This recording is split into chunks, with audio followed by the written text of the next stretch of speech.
Milí priatelia, nachádzame sa vo vianočnom období a máme skvelú tému Boží syn, vykúpenie.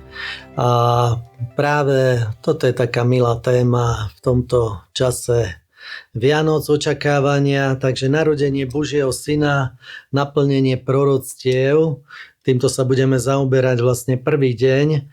A Izaiáš dopredu hovorí, že Panna počne porodí syna a nazve jeho meno Immanuel, čiže Boh s nami. Čiže Boh príde fyzicky na zem. Toto je dopredu povedané prorokom.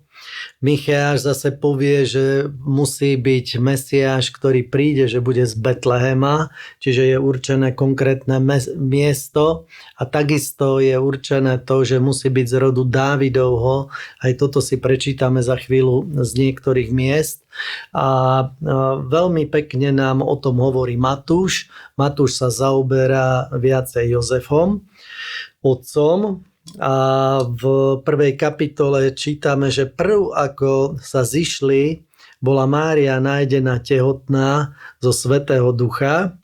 Takže máme tu zmienku, že deje sa to zo Svätého Ducha, že nie je to zo semena Jozefa, alebo že by to bolo z Márie, to, čo sa narodí. A 25. verš znova potvrdzuje, že Jozef ju nepoznal, čiže nežili sexuálne, dokiaľ neporodila svojho prvorodeného syna. Takže tu sa naplnilo proroctvo o Immanuelovi. Lukáš sa zase zaoberá takisto aj rodokmeň, ktorý je, tak je od Dávida a je to jak pre Máriu v Lukášovi a v Matúšovi je pre Jozefa.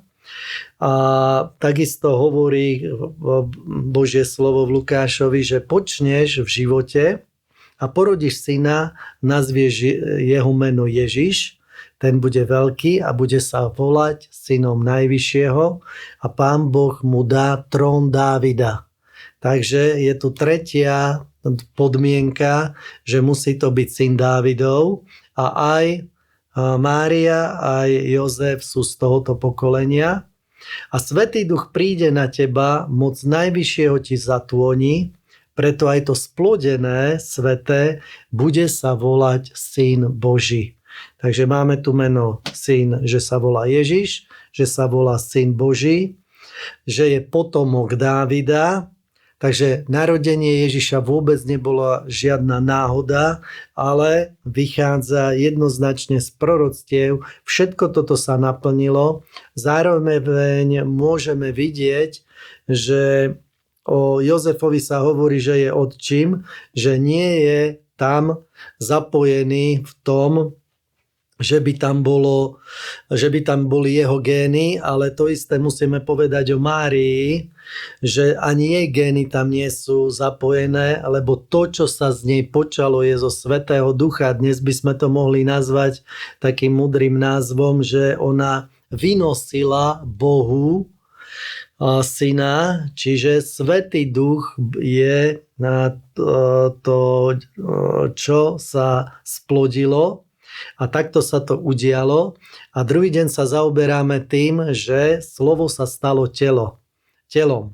Čiže slovo bolo u Boha a slovo sa stalo telom. To znamená, Mária takisto neodovzdala žiadne gény Božiemu synovi, ale Boží syn sa narodil, preto príjmuc podobu sluhu stal sa podobný ľuďom a súd v spôsobe nájdený ako človek. Takže ponížil sa, stal sa poslušným až po smrť, a to po smrť kríža.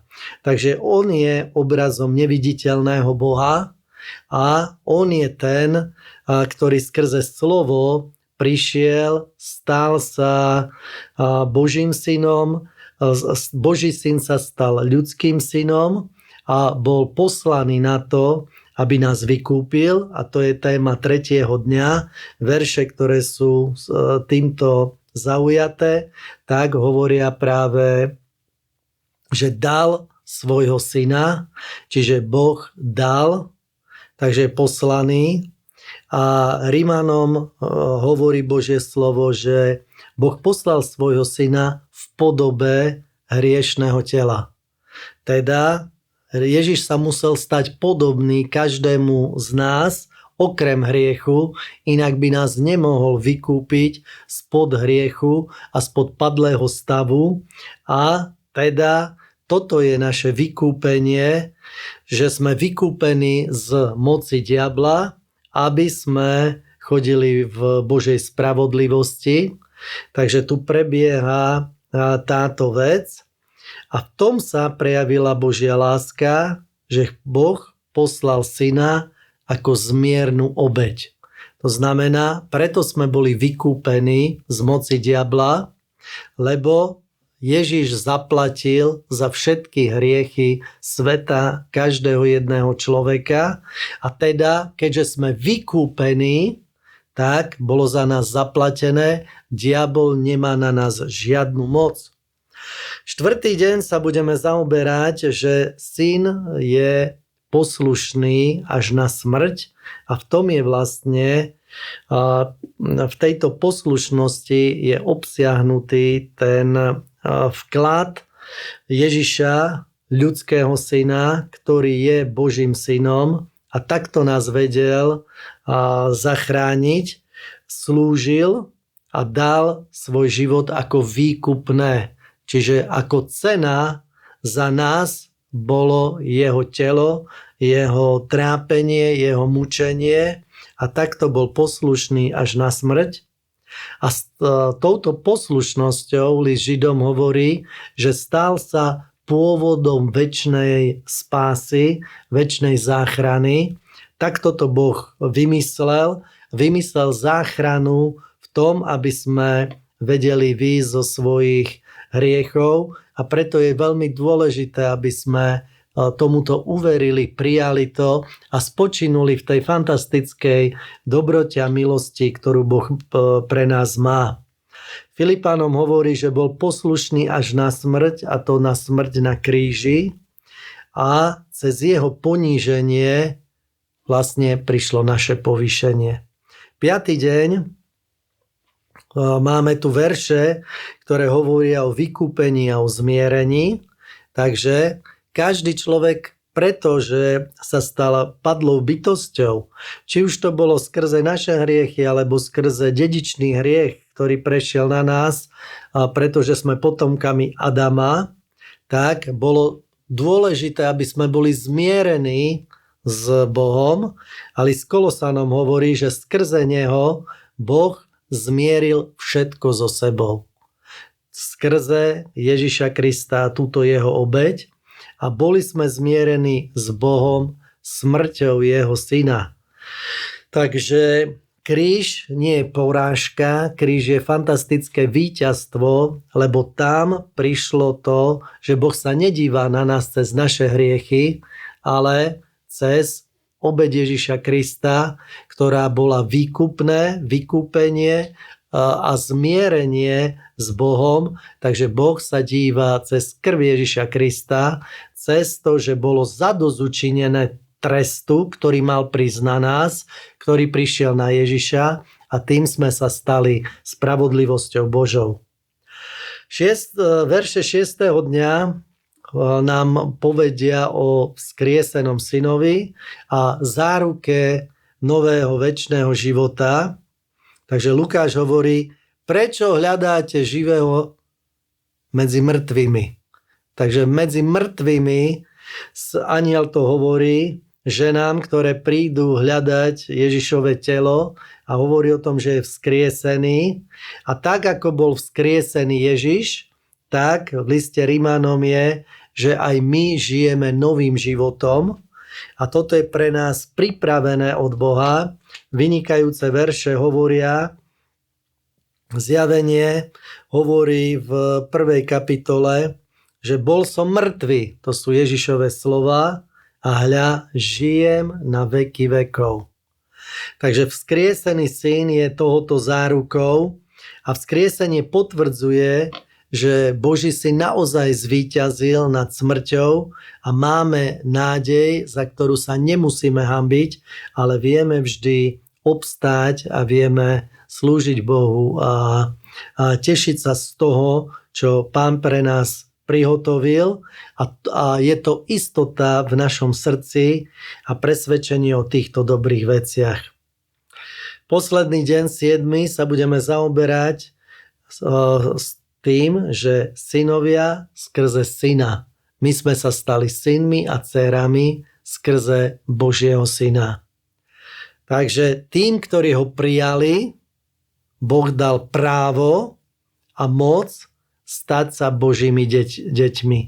Takže nie každý je Božie dieťa. Božie dieťa je ten, ktorý príjme to, čo Ježiš vydobil, a len ten je Božie dieťa, ktorý ho prijal za svojho pána a spasiteľa, odovzdal mu život a skrze túto vec prichádza do tvojho života moc a si právoplatné Božie dieťa.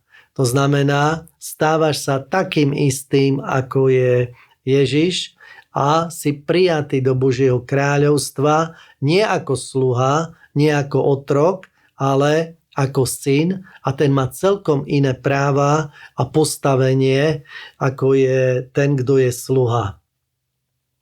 List Rímanom hovorí, že dostali sme ducha synovstva, v ktorom voláme Abba, Otče.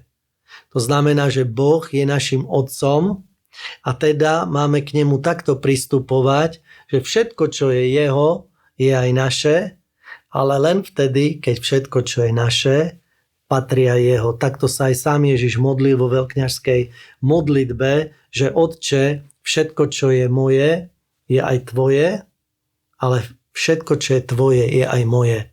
Takže to je, že Božie veci sa stávajú našimi, sme v Božej rodine, máme toto synovstvo a takto vieme chodiť v tomto svete, víťaziť a dobrým premáhať zlé. A keď si uvedomujeme, že toto všetko z lásky urobil Ježiš pre nás, naplnil tak vôľu Otca, keď v nebi zaznel Otcov hlas a povedal, že kto nám pôjde, kto zachráni človeka, tak je to Boží syn, ktorý povedal, ja som, pošli mňa. A to je takisto aj výzva pre nás, keď my sme sa stali synmi, aby sme aj my Bohu povedali, že kto bude zachraňovať tých ďalších ľudí, aby tam, kde sme sa my dostali, mohli byť aj iní, tak povedz aj ty, ja pôjdem, pošli mňa. A toto je našou úlohou ako znovu zrodených kresťanov na zemi. Ján 3. kapitola v prvých veršoch hovorí, pozrite, akú veľkú lásku nám dal Otec, že sa voláme Božími deťmi a nimi aj sme. Takže cieľom vykúpenia nie je len odpustenie hriechov, ale je to úplne nová identita, je to náš životný štýl, sme Božie deti, synovia a dcéry, skrze jeho syna, skrze Ježiša Krista a takto vieme pristupovať k nemu.